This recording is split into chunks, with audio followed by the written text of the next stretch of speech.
episode 565 of Good Luck High Five. That's right. You're listening to a podcast that's for you if you play Magic the Gathering. Whether you're playing it in Minnesota or in Rhode Island or in one of the many places that is not those two states. Meghan called out those two states because you are now back in Minnesota from Rhode Island. That's right. Oh my goodness. We are sitting in the office side by side. I sat down and I was like, how do we do the show again? Yeah. Yep. You legitimately asked. I literally said that. Yeah, it's a whole new feeling to be back on the bicycle. So much better. Than the internet's interpretation of our presences. I understand that many people get their podcasts done that way. They do. But you know what? No, thank you. Yeah. We prefer real flesh space to record for you all. I don't know that that's what I'd describe myself as preferring. And we're very happy to be back with you. I'm one of your hosts, Maria. I'm another one of your hosts, Meghan. And on today's show, we're going to talk all about Lost Caverns of Ixalan draft. Yeah. Maria, how much have you been drafting? I've been drafting this set a lot. How are you feeling? I love it. I've been drafting it more than I think other sets in the recent past. Okay. And I don't really know why, other than it's just been a total blast to play. Yeah. It's an interesting format, and we're going to help you out get your bearings in the format, because we're going to talk about the archetypes that you should be drafting in the two colored pairs. And two colors is, I think, where you want to be in this format. Three colors is a little risky for the bisky. But sometimes you want that bisky. Sometimes you do want that bisky. But I think two colors is where it's at in this format, and we're going to help you out by setting you up for success by telling you what cards you should look out for in those archetypes, what those archetypes want to be doing, so that when you sit down to draft, you have a game plan ready to go no matter what you pick or when you pick it. Yeah. All right. But Meghan, I got to ask you, because I think a lot of people will be wondering, how was your jaunt out to Rhode Island? Your stay? Great. I didn't even get through the question. 10 out of 10. 10 out of 10. Would Rhode Island again? Yeah, absolutely. Will Rhode Island again. Yes, will Rhode Island again. It's a great place. All right, look, tiniest state. Biggest heart. Oh, there you that's go. very cute. That should be their state motto. It really should be their state motto. I'm going to see what it is, because I'm sure it's worse than that. Rhode Island state motto. I got to see lots of lovely places. I also got to see Massachusetts. Yeah. I also got to see New Hampshire. You went to New Hampshire the other week? Which was great. Yes. Yeah. It was so much fun. I had a great time. I loved being in a Shakespeare show. Yeah, talk about the show. I was in Much Ado About Nothing. I love Shakespeare. I'm a nerd for Shakespeare. I loved the fact that 5 weeks in, there were still things that I was like, this is finally the time that I have done this, that it is the best. That I have yet done it. Yeah. Because it takes you that long to be like parsing it out. You know?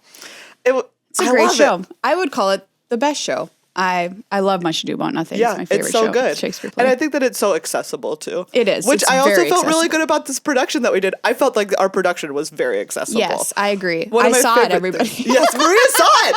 I actually saw it. I'm like, Maria came and saw it. I'm like asking these questions like a journalist. I actually witnessed it. I witnessed it. It was a true delight. And it was very accessible, which is often my biggest thing when people perform Shakespeare is like, make it accessible, please. These are people saying normal things to normal other people. And that's what it is. One of my favorite things is that like multiple people were like, oh yeah, I watched this. And I was like, oh yeah, that's right. Much Ado is really funny. Yeah. Like, I think that we did a production that was like, that's right, this is a comedy, until Claudio turns around and is the worst human being on the face of the planet. But like up until then, it's a comedy. And I will say this. Okay, so like, how many times I've seen this show? 1 million. Yeah. And, the speech is so good by Beatrice. Oh, that I were a man, right? Yeah. So if you don't know the speech, everybody, go watch an adaptation of Much Ado. We have many recommendations. Kenneth Branagh's is my favorite. Because you get to see Emma Thompson. Emma Thompson is just a pure delight. Really obviously. great. Really great. But I notice new things, just like you mentioned. Every time you find something new. And my goodness, is that speech decades and centuries ahead of its time. Because in it, she mentions that men just make curtsies to each other. Yes. When they've done something wrong, and they're just forgive kind of like, them. Yeah. Like, whatever. I guess you're a man, so you can get away with it because I'm also a man, you know? And like hearing that in today's day and age was quite, I don't know. It was just revealing, cathartic, but centuries later, still extremely relevant. Yeah. And Tammy freaking nails that speech. Yeah, she did. That was my favorite thing she did. The director had to be like, hey, smiling during that scene. And I was like, well, the problem, because obviously I'm going to be absolutely like wrecked by this speech. But like, I was like, the problem is that I'm just getting to watch my friend do something that they're really great at. And so I'm just like, I can't, part of me, like, I'm just like, I'm trying not to smile, but like, I'm just watching Tammy kill it right now, man. So like, as Tammy's friend, I'm like, sick. I snorted. This is great.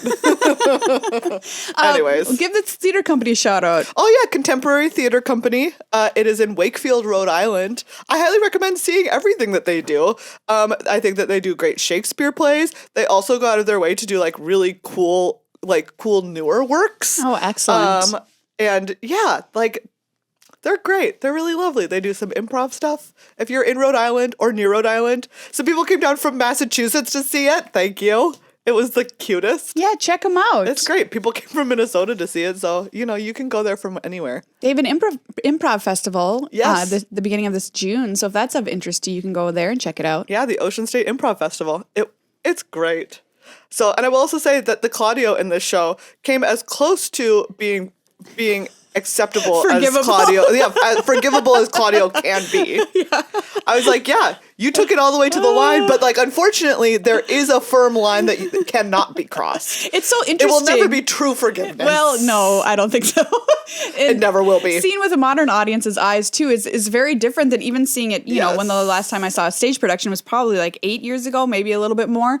But seeing the audience's reaction to him this time was so markedly different than even 8 to 10 years ago. I thought that was just so interesting to me. Anyway, I was saying, like, I loved when you all were there because Shakespeare. Oh, I wish.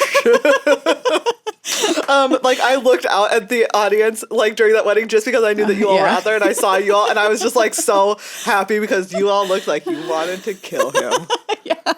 Yeah, it was great. Yeah, it was great. But yeah, it's like so weird, and I think one of the things that I love about Benedict as a character is that you're like, there's so many interpretations about like why he doesn't side with them. Mm-hmm. It's like, oh yeah, he wasn't there at all to like hear it.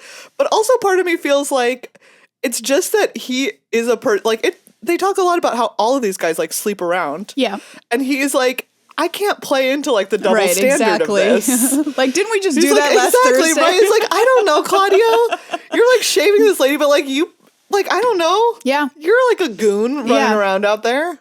Yeah, it's true. It's exactly. True. And he's like, I'm not gonna like participate in your like weird purity culture moment that you're having. And you know what's interesting too? Sorry, we'll talk about magic someday on this show. But like, think about this. I also had this thought when I was watching it, is that like that it's in modern times, the story is a little bit more about how Claudio and the prince are not redeemed. And that they are just like kind of pieces of crap. Yes. And like not fully, I'm not saying they're 100% crap, but they're like, they did a really, really terrible thing. They did a terrible thing. And they knew that they committed to it hard. They committed super hard. And at the end, I don't want them to be redeemed. No. I want to kind of have it be about the fact that they did this thing and other people made better choices and that they're going to kind of have to live in their crappy behavior forever. And everybody knows it. And no one forgives them for what they did. Right. Yeah. Yeah. Yeah. Anyway, it's very interesting. Oh, man. Great play. Great play. Great play. Billy Shakes, turns out, knew how to write. Anyway, Lost Caverns of Ixalan, everybody. It's been a true delight to draft. I've been having a blast doing it. I don't feel crappy for having shamed it. I'm not going to shame it. In fact, I think it's a fun format. You're not going to go to Marriott and then instead... and then shame it in front of instead shame it in front of its entire family. So we're going to talk about the archetypes and all that kind of stuff, which I think will be really fun. Oh, and by the way, Rhode Island's state motto is, quote, hope, unquote.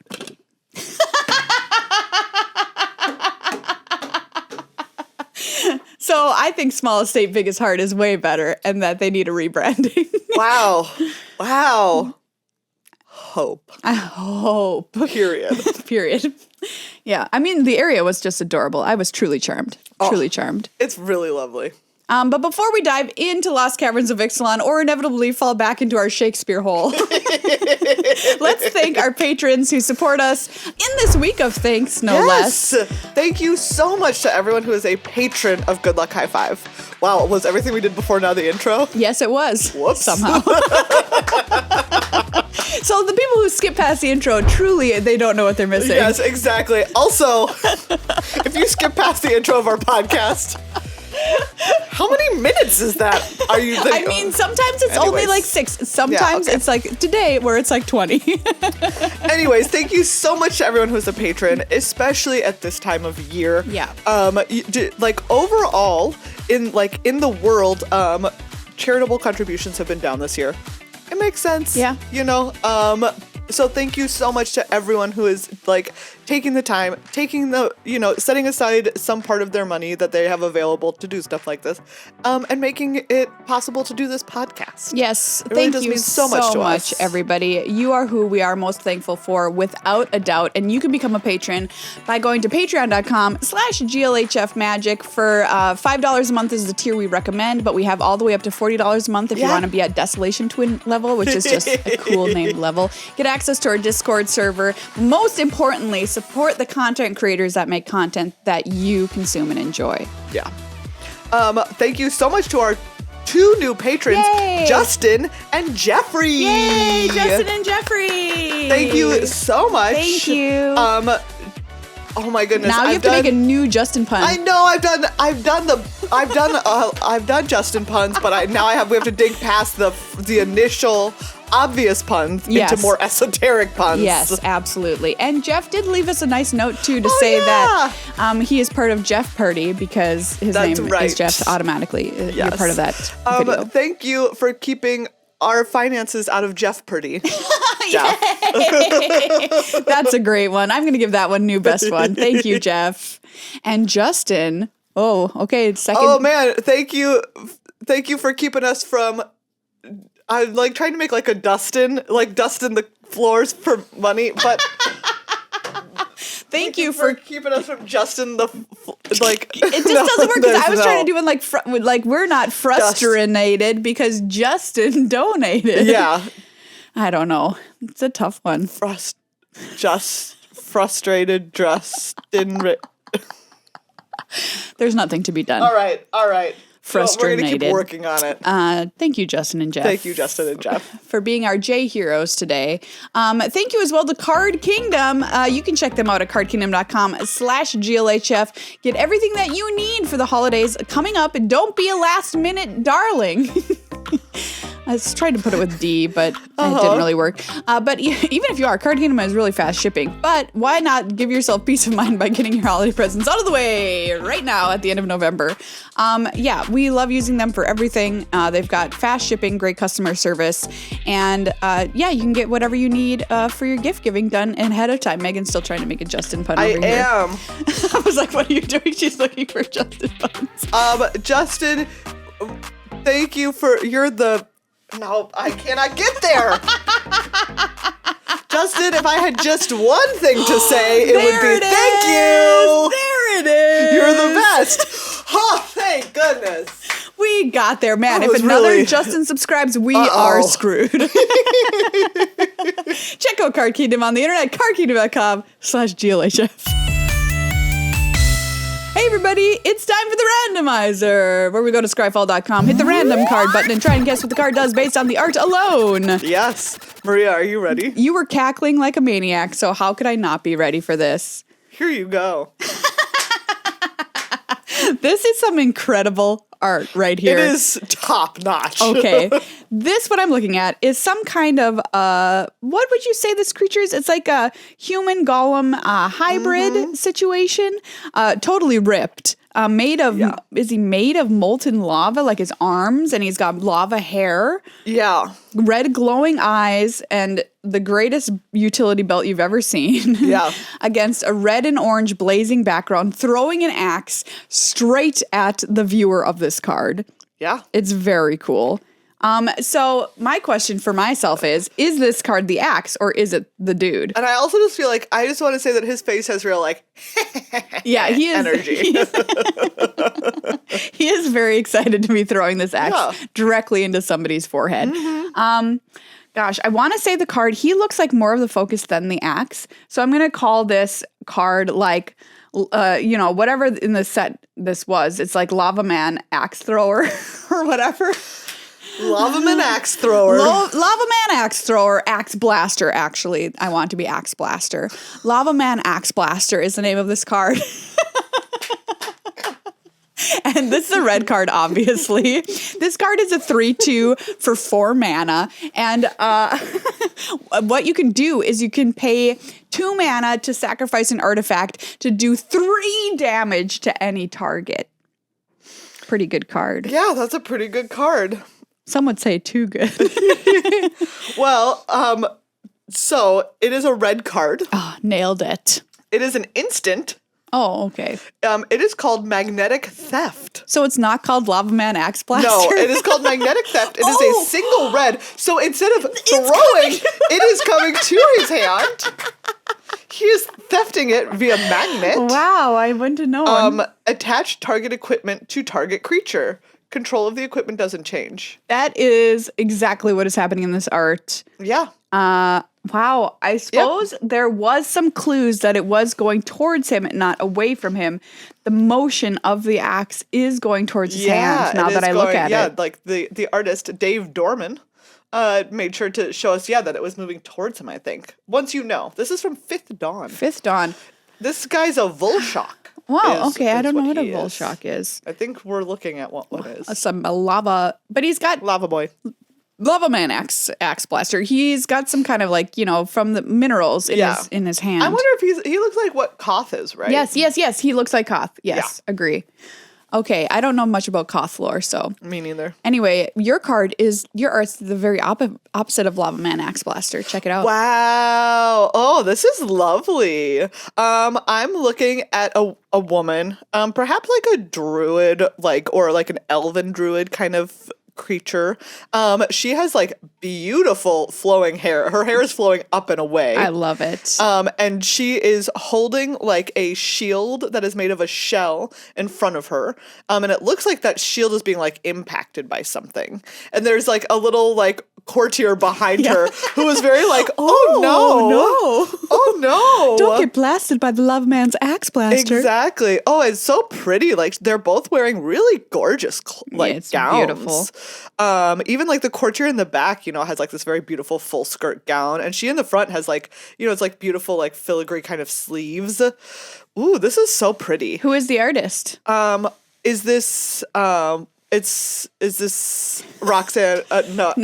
This is Rebecca Gay. That's what I was trying to get to. Yes. Yes. I was mixing her up with Roxanne Gay. Yeah, this is Anyways, Rebecca Gay. Yes, this is obviously Rebecca Gay. Is this Auramancer? Ooh, you're just gonna straight up try and call it. I think it's Auramancer. Okay, it is not. It is not. Okay, if it's not Auramancer, which is what I thought it was, I'm going to say that this is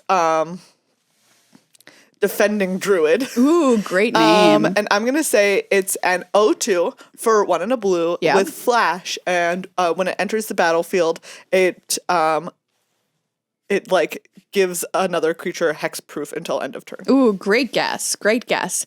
The name of this card, you're right, is blue, is Diplomatic Escort. Oh. So that is the diplomat that's like, oh no. In the back. And this is the escort in the front. Human Spell Shaper. This is a 1/1 blue tap, discard a card, counter target spell or ability that targets a creature.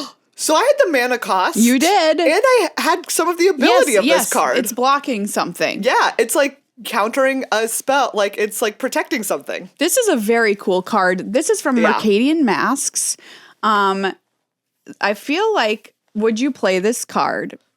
In a draft deck today? Yeah. I absolutely would. Just got to keep that 1 blue up, discard something. So just keep your extra lands, keep your creatures safe from removal. Very cool art. Of course, Rebecca Gay. I just that card seems powerful. I need that dress. It's a great dress. Hey everybody, it's time to talk about Lost Caverns of Ixalan draft. Yes. Wow. You asked me how I was feeling about draft. Yeah. You have been a busy little bee. I really have. You flew in last night, Yes, and I was like, literally landed last night. get up and record with me first thing in the morning. And you know what? I only got here 15 minutes late, which I think was a pretty big accomplishment on my part. You haven't been able to draft as much as I have. No, I've only drafted once. But you loved your deck. Yes, I did love my deck. One of the things that you get if you join, if you become a patron and you join our Discord is that I always post my 7-0 draft lists. Absolutely. And I put this in there because you know what? It was it was a very sick cave draft. I did it. I love the caves. I made the cave. I made the cave deck happen. I went 7-1 with it. Beautiful. And it was just a great time. You drafted, this is white blue caves. Yes. As opposed to you could do it in white black as well. And I think the cave deck is so fun. Yes. It's a great time. Get 3 bats. Get 3 bats. And then also I had enough caves that every time I got 3 bats and then also I later put counters on things. Put the counters on stuff. I love that card so much. Oh, such a good time. Yeah. So you've already had fun just doing one draft. I've had more success in sealed than I have in draft, which sometimes happens to me in a format, and then I have trouble switching back over. Yeah, interesting. Yeah. So anyway, my sealed decks have been really great. My draft decks have been suffering a little bit. I think that's because I don't know why. I'm not going to try and guess why that is right now. But the important thing is to help you succeed at draft. There's a couple things that you can do. And one is we're going to go through the archetypes right now and talk to you about cards that you should be looking for in those archetypes. And then next episode is the second thing you should do, which is we're going to talk to you through the 17 lands data and talk to you about what kind of story that tells about what you should be doing in draft.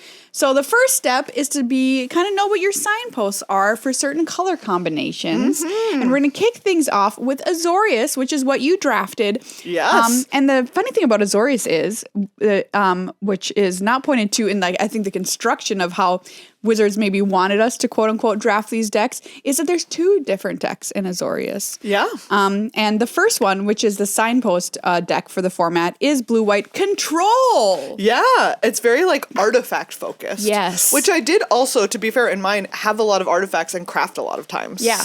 Which that the spring-loaded saw blades. Oh, that card is great. That card is so good. It's so good. Okay, it kills almost anything. Yep.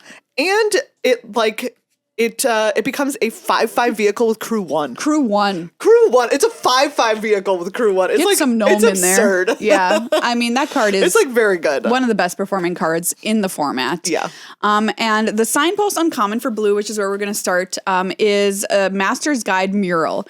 Now, this is kind of pointing us towards the fact that this is going to be a slower archetype that Wizards was aiming for. This costs 3 white blue for an artifact. When Maker's Guide Mural enters the battlefield, create a 4/4 white and blue golem artifact creature token. So already that's kind of slow. It's 5 mana, and then it has an incredible craft with artifact ability, which costs 4 white, blue. 4, Master's Manufactory. Tap, create a 4, which turns into artifact. Tap, create a 4/4 white and blue golem artifact creature token. Activate only if Master's Manufacturer or another artifact entered the battlefield under your control this turn. Spoiler alert, there always will be. Yeah, wow. Just make an army of 4/4s for free. Yeah. Another little card that goes great in this deck that I just love is Market Gnome. Oh, what a cutie. What a cutie. Single white for an 0/3. Blocks a lot. That blocks a lot. When it dies, you gain 1 life and draw a card. When Market Gnome is exiled from the battlefield while you're activating a craft ability, you gain 1 life and draw a card. Fabulous. What a great thing. These 2 best friends. Yeah. Something else I'm going to say about Master's Guide Mural briefly is that it's very unusual in that it is the signpost uncommon for blue-white, which when we say that, we mean the card that's kind of telling you what you want to do in a color pair. It appears 20% more frequently than the other signpost uncommons for the other colors. What? Why do you think that is, Meghan? Quiz.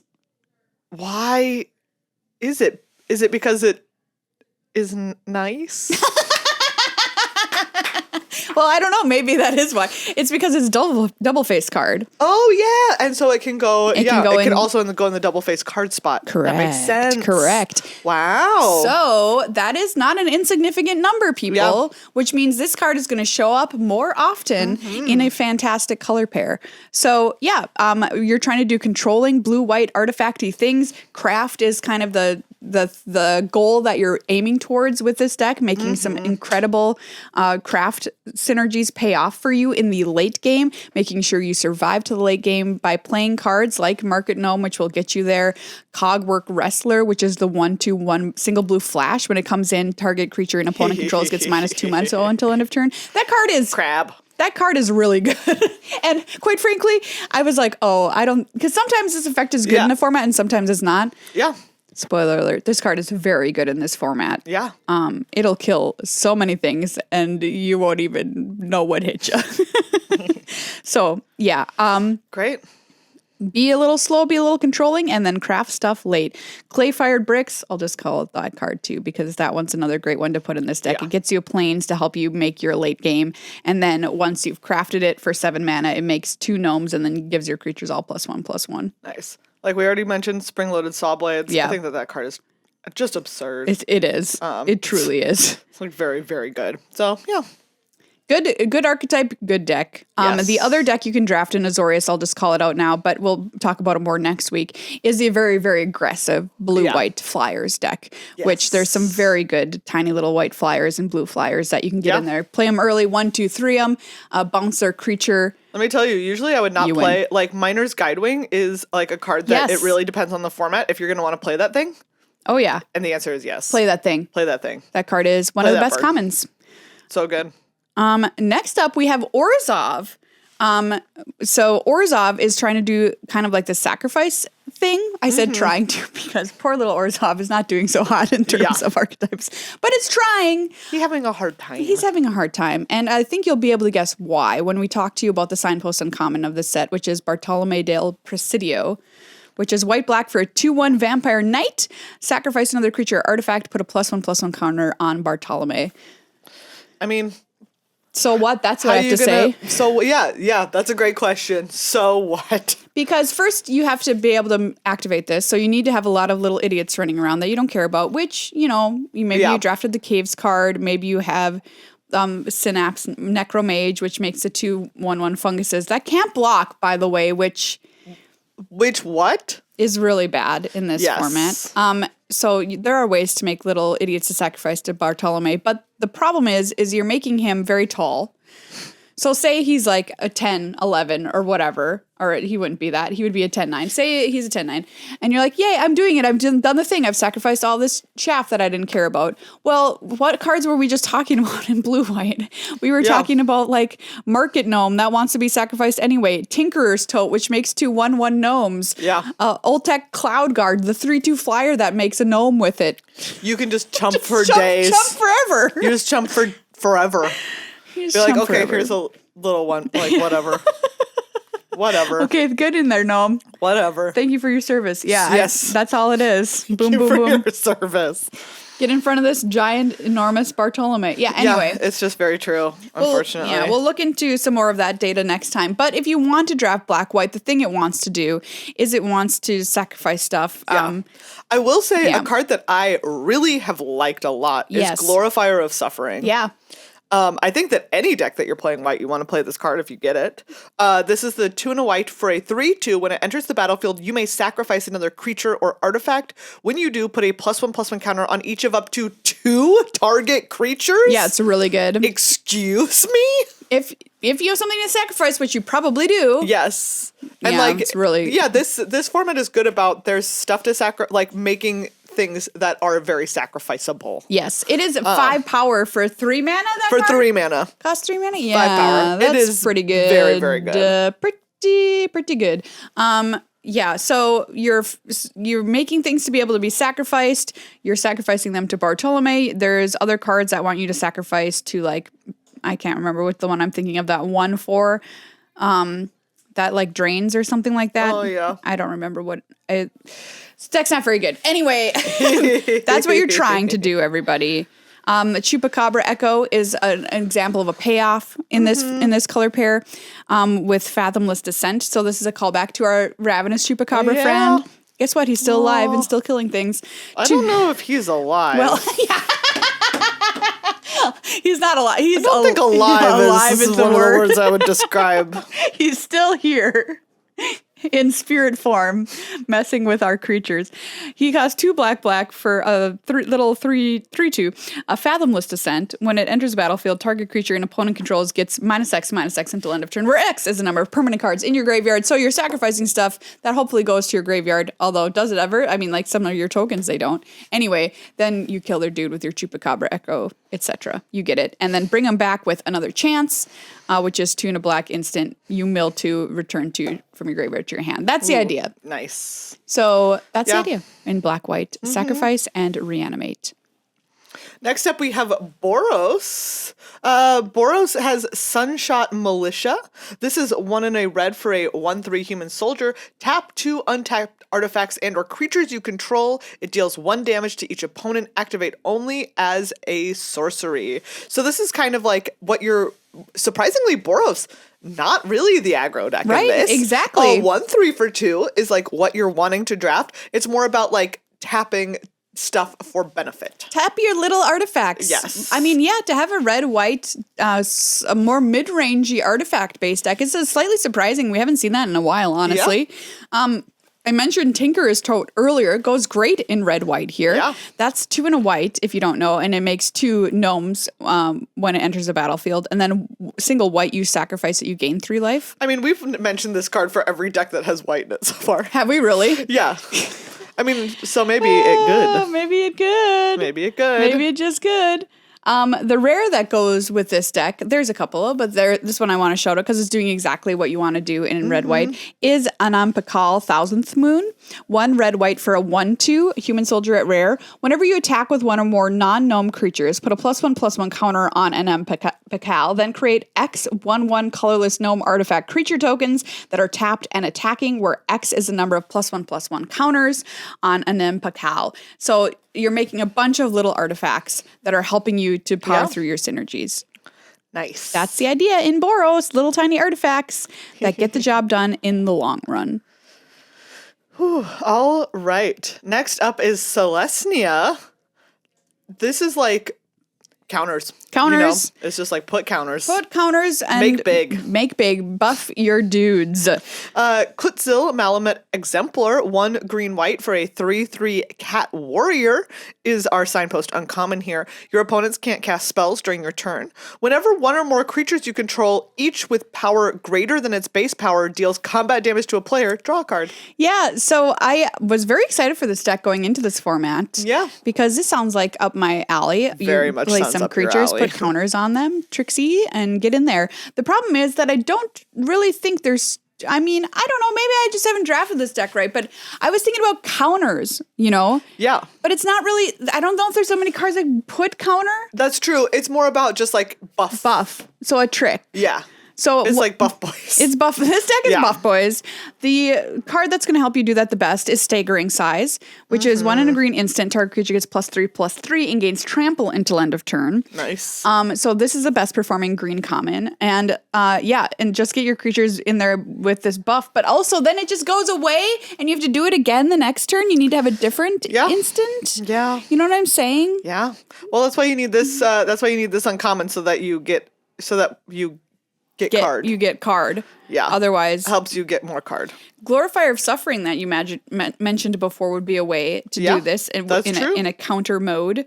Explore will help you do it if you're able to explore into other stuff like Miner's Guidewing, which we've already talked about being a good card. That will when it dies, target creature explores, so that will give away its counter to somebody else. But I don't know. There's just not a whole ton of put a +1/+1 counter on this or whatever. I don't really see that in this set. Yeah, it's true. So you got to do it with other ways. Malamet War Scribe is a way to do it. 3 white for a 4/3. When it enters the battlefield, creatures you control get +2/+1 until end of turn. There is Iron Paw Aspirant. That's the 1/2 for 1 and a white that you put a +1/+1 counter on a target creature when it ETBs. Okay. Well, I haven't ever seen this deck. I'm just gonna say period. I've never seen anybody played in the sealed. I've never seen anybody played against me in draft yet. I don't know what the deal is. I did get wrecked by it in sealed once. In sealed? Somebody had it? Because they like had the rare that like if you attack and its power is greater, then you put those counters on it. Oh, yeah. And so I was at like 14 or something, and they only had that creature, and I attacked. And I did not leave a blocker. Oops. Hashtag all that I oops. could say. It was deep. It was very oops on my part, and I was in fact dead from 14. Yeah, I think this was turn. like the most popular deck on day one of the format on Arena, but it kind of fell off. It's fallen off since then. Next up, we have Dimir, blue-black. Spooky. I have done a sealed build of a Dimir deck that looked like I drafted it, everybody. It was incredible and only had one loss. That was my best sealed performing deck that I've made. But in draft, how does it do? Well, let's talk about an uncommon that kind of does the thing that this deck wants to do. Inverted Iceberg.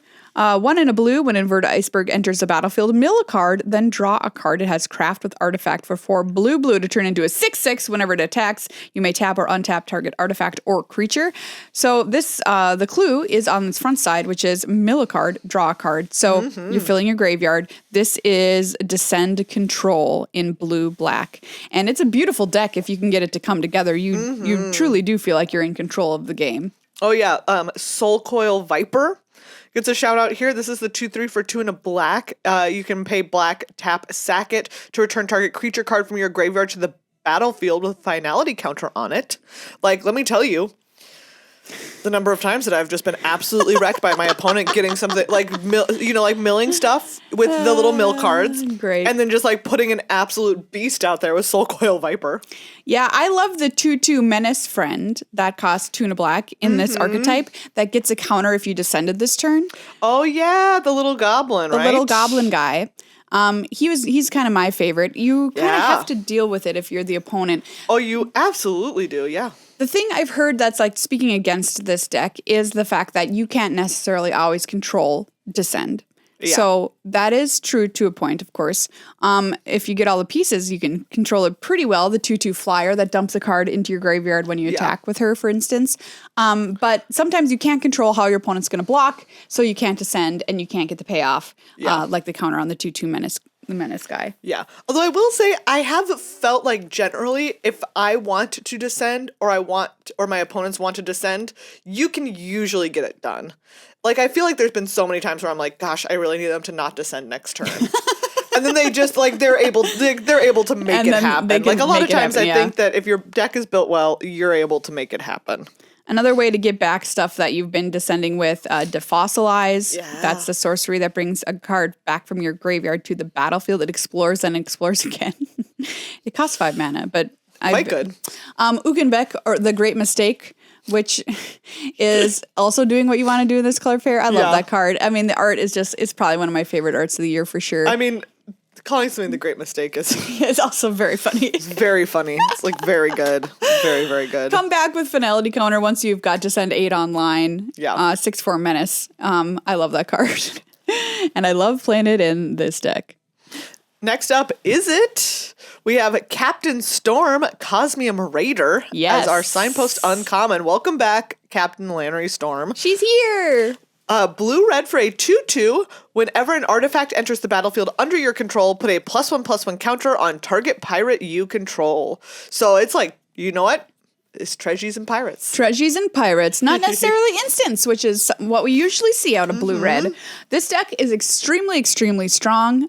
In your pod, people are going to be fighting over it like dogs over a new milk bone. Is that a treat dogs like? I don't know that a milk bone is like fightable over. It's just like I think a they're cookie? like, it's like a cookie. Oh, okay. It's like pretty, like a bone. You're talking about like a real bone. Real bone. A real bone of something that's been dead in the forest that they found. And you're like, where did you find that? Tell me. And they just like have this look on their face of like, I'll never tell. Yeah. Has that ever happened to you? Oh, you mean have I ever owned a dog? Yeah, constantly. Okay, with Molly, I mean. Oh, because once Lear found a bone and brought it and I just saw him on the ground chewing it, Oh, And I man. was like, where did you get that bone, buddy? And he was just like, was it like, I have no idea where he got it from, where Yeah. it came from. It was That's not like a very human funny. sized bone, everybody. It was a small bone. But like, where did he get it? I don't know. Uh-oh. I don't remember eating chicken wings in the last week. Yeah. Wow. Where did he get that bone? I don't know that has ever happened. No. Molly prefers to do her own killing. Yes, she does. Molly's a stone cold killer. Yeah. We've talked about it before. She is. How was seeing Molly again? Oh my gosh, it's so great. She's so cute. She's so good. Pet reunion. Yes. I hugged her and she was like, meow, meow, meow. But she was happy to see me. Yeah. This morning she got up and meowed in my face. Oh, good That job, was Molly. really cute. Yeah, blue-red, very good deck. Very good Yeah. deck. A card that's great in this deck is a card like Goblin Tomb Raider, which is a single red for a 1/2 Goblin Pirate. As long as you control an artifact, it gets +1/+0 and has haste. Dang. So yeah, you're getting in there pretty fast with Yeah. this deck. Sick. And yeah, I love Spyglass Siren, the single blue mana 1/1 flyer that makes a map token. Yeah. It's doing everything you want. It has evasion. It's making you an artifact. It's a pirate. Yeah. There, I mentioned the 3 things you want. It does all 3. It does Blue, all 3. red, very, very good deck. Draft tiny little artifacts, tiny little creatures. They'll get bigger. Nice. You'll win. And that's the Maria guarantee. That's a Maria guarantee. Ding! That was my tooth sparkling. Next up, Simic. Merfolks. Merfolks, yay! This is like merfolk, like merfolks, and they like to explore. Explore, man. Yeah. It was the best mechanic. Maybe I shouldn't say that, but maybe it's true. From old Ixalan, was explore the best thing you could do? Gosh, yes. Okay, all right. I said it. I said a true fact. So I was super curious what would happen with Explore in this format. Like, would it be too good? You know what I mean? yeah, when you can just do it to whatever creature sometimes. Yeah. With map tokens and stuff. I mean, it's quite good. I do love Explore. I don't think it is as good in this format as it was in old Ixalan. I'll say that. Oh man, But I'm not saying it's bad. The importance of explore. I was in a game where like I had like 2 map tokens and then also the crafted artifact that a target creature can explore. Like you pay 1 and tap it. Oh, Target great. creature explores. Yeah. I like, and it was, we were deep into the game. Yeah. And I'm just like looking for cards. Yeah. And so I just like, I crack 1, land, crack another one, land. Of course. Crack, then like use the artifact, 3rd land. Yep. But you know what? Like, thank goodness that wasn't my next 3 draw stats. Exactly. Yeah, very good. So let's talk about the card that we're talking about. Let's talk about the card we're talking about here for a second. Let's talk about the card we're talking about. Nikanzil, current conductor, green-blue, 2/3. Whenever a creature you control explores a land card, you may put a land card from your hand onto the battlefield tapped, ramp. Whenever a creature you control explores a non-land card, put a +1/+1 counter on Nikanzil. So she'll grow no matter Great. what. She's exploring along with your other creature. Yeah. Pretty cute. I also love Merfolk Cave Diver. This is one of the commons. 2 and a blue for a 2/4. Whenever a creature you control explores, it gets +1/+0 until end of turn and can't be blocked this turn. So good. It is very good. Yeah, if you're exploring, play this card. I have like this card is like a nice way to kill people. Absolutely. Gets the job done. River Herald Guide is one that I found feels like it overperforms. That's a 2 and a green for a 3/1 vigilance. When it enters the battlefield, it explores. Yeah. Like, even if it just remains a 3/1, it has vigilance, so it can block and attack at 3 power, which I think is really, really good. Anyway. Absolutely. I mean, we've already talked about Waterwind Scout. Oh. That's the 2 and a blue 2/2. Have with we already flying. talked about that one? We talked about it in your sealed deck. Oh, this card is so good. It's so good. We've learned our lesson, right? Does your flyer make something when it comes into play? Is it a 3 mana? Is it a 3 mana? Is it a 3 mana? Is it a 3 mana? You play that card. Is it a 3 mana flyer? So good. Oh, Rakdos. Rakdos, Smackdos. Rakdos also cares about Descend, but it also cares about the beats. So it's a little bit different than blue-black Descend because that cares about control. Yeah. So this is the other side of that story. Our friend we're going to mention with this is Zoyowa. That is hard to say. Zoyowa Lava Tongue. Black-red for a 2/2. Goblin Warlock with Death Touch. At the beginning of your end step, if you descended this turn, each opponent may discard a card or sacrifice a permanent. And then this will deal 3 damage to each opponent who doesn't. Nice. So yeah, it's a great little 2/2 that will punish them for not doing the things you want them to do. Then there's cards like Tithing Blade. This is love 1 and this a card. black. I love this card. When it enters the battlefield, each opponent sacrifices a creature. Now, you might not think it's as good as, like, because we're like, there's so many gnomes running around. Yeah. But this is like a two mana 2/2. That's what I think of this card as. Craft with creature. 4 and a black, it becomes Consuming Sepulture, an artifact at the beginning of your upkeep. Each opponent loses 1 life, and you gain 1 life. Yeah, that's fine to craft later on in the game, I think. For sure. I just love it as an early play. I love it as an early play. What can I say? Descend Attack. I haven't drafted this deck yet, but I'm sure it can get out of control pretty easily with some aggressive creatures. You get a Braid. You get to play a Braid. Time will tell. A Braid's a good card. A Braid is a really good card. Golgari is next. Yes. So obviously Golgari, love that graveyard. Oh, it will never give it up. It will never. It never gonna give that graveyard up. It's never gonna let that graveyard down. Not in my lifetime have I ever seen a Golgari deck that didn't care about the graveyard. Exactly. So we're back in there. It just wants to make sure that the graveyard is cared about. Golgari is the deck that finds the bone, where you're like, where did you get that? Where did you get that? And Golgari's like, I don't know.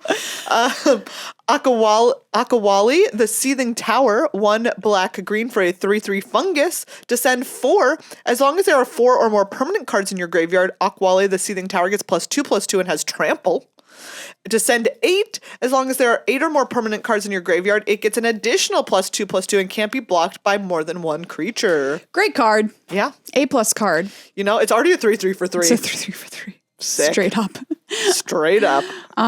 So yeah, this is a very grindy descend deck here in green-black. So you're looking to descend more and get benefits thereof, like Cody Scavenger, our favorite raccoon. Oh, he's so cute. 2 and a green for a 3/2, descend 4. When it enters the battlefield, if there are 4 or more permanent cards in your graveyard, return target permanent card from your graveyard to your hand. Great. Get back whatever descended into there. Yeah. Obviously, you want a Chupacabra Echo. Well, yeah. So many. I always want that card. I always want that card. I always want it. I love Stinging Cave Crawler, which is a 2 and a black for a 1/3 with Death Touch. Yeah. Descend 4, so when it attacks, if you've got Descend 4 online, you draw a card and you lose 1 life. Have we talked about the dinosaur that has a job as a miner? This card's so good. It's so cute. I guess not as a miner, as an explorer. Pathfinding Axejaw. Look at him. He wear his little lamps. Oh, he's wearing lamps. He wear his little lamps for everybody. Very cute. This is a 4/3. Yeah. That explores when It's ETBs just so good. for 4 mana. I just mostly needed to talk about how cute it is. It's very cute, and I should have noticed it on Cutest Card, and I missed it. We love an animal with a job. If you have a job, pretty cute. Animal with a job, 2 thumbs up every time. This card's great. Yeah. So I don't think Golgari is performing particularly well right now, but we'll get into that more next week. But also maybe it's just taking a little bit more time for people to figure out it just how needs it works. to know what its identity is. Yeah, its job is graveyard. My job is just graveyard. Yeah. Finally, the deck that I think everybody wants to draft the most. Yes, Gruul. Gruul Dinos. The Gruul Dinos. Last time we already talked a little bit about its Quinth, Firstborn of Gisath. This is red-green for a 2/3 dinosaur. Haste. When it enters the battlefield, you may pay 2. When you do, target dinosaur you control deals damage equal to its power to another target creature. Card's so good. So good. Good early, good late. Yeah. You know, get your friends to do your fighting for you. Look, you know what the deal with the dinosaurs deck is. You draft the dinosaurs. That's the end of the sentence. You draft the dinosaurs. That's what you do. They're all pretty good. They've got great rates on them in this set. Like Dinotomaton. There we go. Dinotomaton, 3 in a red for a 4/3 menace. Excuse me? And also, when it enters the battlefield, target creature you control gains menace until end of turn. Yeah. Excuse me? There's also Ixali's Lore Keeper. This is 1 green for a 1/1. You can tap to add 1 mana of any color. Spend that mana only to cast a dinosaur spell or activate an ability of a dinosaur source. And Like, yeah, you want that. All these dinos are above rate. Since when did we pay 6 mana for a 7/7 with all these other abilities? Hello, Cavern Stomper, I'm looking at you. Yeah. 6 mana, 7/7, ETB, scry 2, 3 and a green. It can't be blocked by creatures with power 2 or less. Yeah, Yuki, that card is so much. That card's so extra, you can't even talk about it. I can't even talk about it. When did we pay 4 mana for a 4/5? We used to pay 4 mana for a 3/3. Hello, Hill Giant. No, not anymore. Colossadactyl, 2 green for a 4/5 reach trample. These dinosaurs are really good. Yeah, these dinosaurs are really good. But you got to power them out or you're going to get dead before you know it from true. the blue-white aggro deck or from the red from Is Or It. just from, there's an all right amount of bounce, man. Yeah, there is. Yeah. Like, I would say that the thing that I've noticed about the Dinos deck is that, like, yeah, there is, this Colossadactyl, but it is sure 4 mana, and it sure does get wrecked by the 2 mana Saw Blades. Yeah, that's true. That's absolutely true. And like we mentioned, those gnomes, so let's give them trample, which is why I think that +3/+3 in green with plus trample is so good, is you've got to get over those gnomes somehow. Yeah. And yeah, so if you can get those big beasts out early. We've got to get over those gnomes somehow. Somehow. So it's got its strengths and it's got its drawbacks. But overall, I would say the format seems very fun to play. Yeah. Because what I mentioned last week, which is there's a lot to be doing on any given turn. It's not straightforward. Yeah. Should you craft? Should you try and trigger descend? Should you make a gnome? Should you sacrifice a gnome? Yeah. All great questions. Should you all questions we're always asking. Or should you save your map? Yeah. Should you... Oh, wait. I never wait on my maps. I'm always just like, yep, let's go. Let me ask you this question. Yeah. What's better, maps or explore? Oh. But maps are the same thing. Yeah, but I mean, like, say your creature has explore. Would you rather that it made a map token? No. This is the big question. Wow. That I think people are asking themselves right now. I have to think about this. Because I don't know enough right now. Map, you can activate it whenever you want. Doesn't have to be the creature. Could be on a different creature. That's true. Could be later in the game. You could use it to craft with your artifact. Yeah. I'm just saying. It's true. All this is true. Is map better? Is map better? I think it might be. Anyway, that's interesting because I would not have said that going into this format. Not by even the wildest stretch of the imagination. Yeah. Something to keep your eye on, listener. Ahead of our next episode. Also, the caves, we haven't talked about these, but the ones, like, the number of times that I've been saved by the Discover ability on a cave. Saved by a cave. Saved by a cave. Love that show in the 90s. Saved by the cave. Like, it's, right, it is, sometimes this format has so many ways to make sure that you're not the person flooding out. Yes. Right? Like, there are so many games where it's like, if this were a different format, I would be dead because I'm flooding so hard right now. Yeah. But thank goodness I can use this cave. You just go in cave. Exactly. I just go Discover and I throw some creature into play. Yeah. And saves your bacon. Exactly. It saves my bacon. Yeah, I love the caves. That's another thing to add to the list. Yeah. Activate your cave, don't activate your cave. Oh. I mean, as soon as I have 6 mana, if I don't have something to cast. Yeah, but that's the thing. Like, what if you do? Like, then in that case, I cast it. Yeah, there's caves, just like caves, a lot. in my opinion, are only like I've only used them. It's like, okay, I've run out. Yeah. But that's when you want them. Yeah, that is when you want them.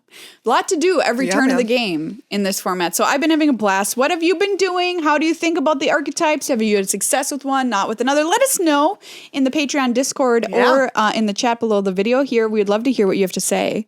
Yeah. Next week, deep dive on the data and we'll find out how right or wrong we were about everything we said this week.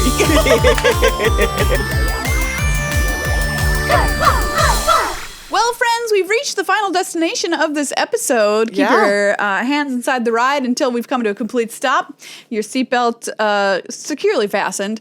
Been on too many airplanes this season. Yeah. Anyway, thanks for hanging out. We've just had a great time drafting this set.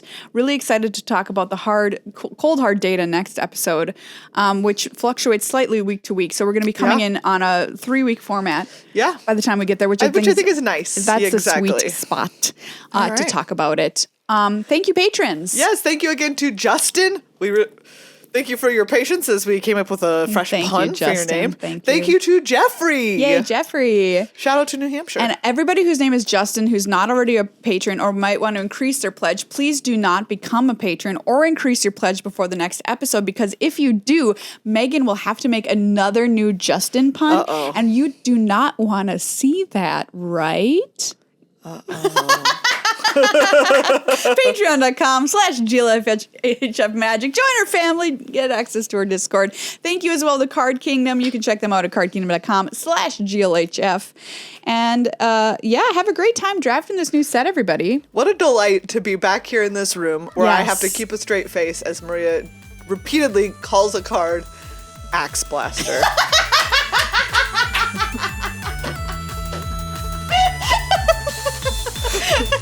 You're welcome.